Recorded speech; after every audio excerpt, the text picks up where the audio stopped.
Today I'm with my good friend Marco Canora, talented chef and restaurateur from New York City. I'm very excited to be cooking some farmer-focused chicken with him. But before we get to that, we'll take a trip to one of Farmer Focus's hard-working partner farms. We are probably the smallest growers in the whole company. We've just got a single house and 12.5 acres, and we're fortunate enough that we can pass this farm on to the next generation. We've been doing this for 40 years, and we started off with a larger company that was not organic. So when this opportunity came up, we were really thrilled to jump on board. So we're talking about certified organic. Yes, that's important. Certified humane, that's also important. What the backbone of the whole company and the brand is really the relationship between the company and the farming community. That's why the brand is called Farmer Focus. We like to eat farm fresh food. To be able to provide that for other families is really very fulfilling. Our birds go to market they're very healthy, from top to bottom. So a lot of it is because we have lower density. We're almost at 2 square feet per bird. One of the most impressive things, you started with 24,000 and now you're down to 14,000, and it's so refreshing to see people not driven by just sheer numbers. Sometimes when you do less, it equates to more quality. Right. Is something that I really respect, and ultimately I think chefs are after flavor. And it's like, I'm on a mission to prove to people that you could have the best of all worlds. So you don't have to doctor it up too much, is that what you're saying? I love to get out of the way of the raw material. Yeah. Absolutely. It's like a great chicken. You don't need to do much with it. However, we're gonna be playing on the grill later. So we're gonna get crazy. One last step before we start cooking. We'll grab some fresh seasonal vegetables from the Harrisonburg Farmers Market to go with our organic farmer-focused chicken.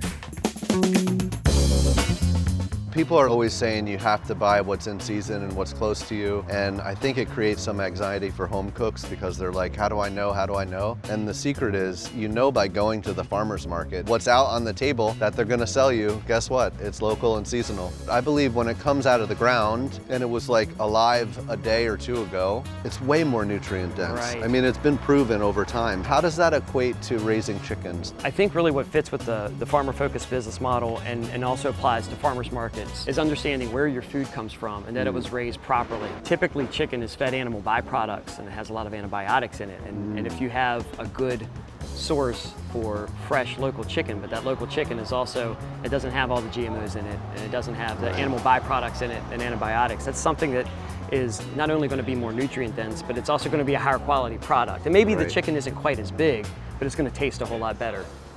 All right, let's get to cooking. Let's do it.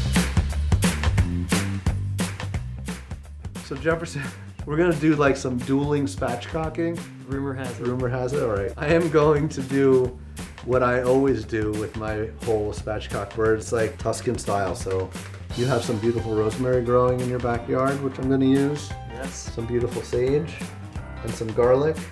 And I'm gonna just take these off and chop them all up together on the board, and then mix it with some sea salt, pepper, and olive oil, and I'm going to shove that underneath the skin of my... Oh, that sounds great. I'm going to keep it super simple, just do butter, salt, and pepper, but I look forward to trying yours. Well, when you have a great bird, you don't have to do much to it, right?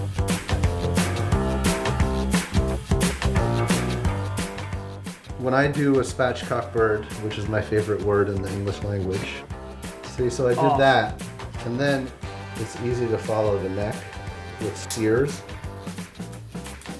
So there's that. It's a lot easier. Right? And then I like to take this guy out. And then the other thing that I really love to do, notice how this big piece of skin right here? Yes. And you notice how it covers the skin that you want to get color on. So if you were to put this in a pan, it would basically steam all of this. Right. So with a good pair of scissors, I like to cut this weird kind of flabby, fatty skin thing off.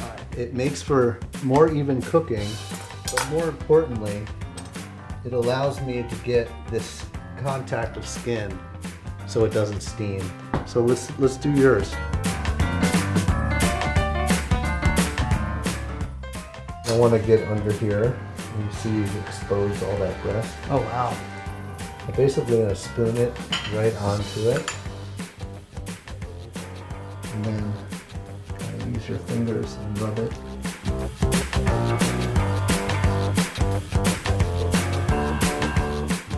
So these guys are ready for the grill. It's saying 475, so we're golden.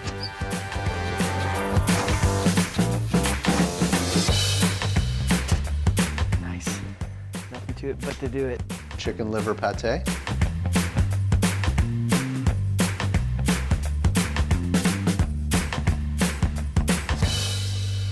We did it, Jefferson.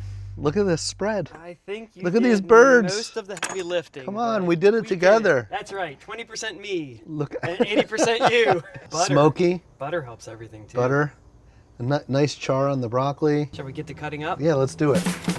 So leg and thigh, right?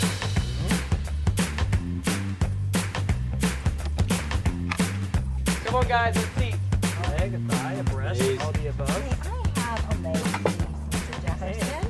And Jefferson, Vanessa, and the kids, I hope are going to join They us. are going to join us. We did it. Thank you. Hooray. Bravo! To the Maloney's, to Marco Canora. Marco. Farmer-focused future. Farmer-focused future. There we go. Cheers again to that. Yes.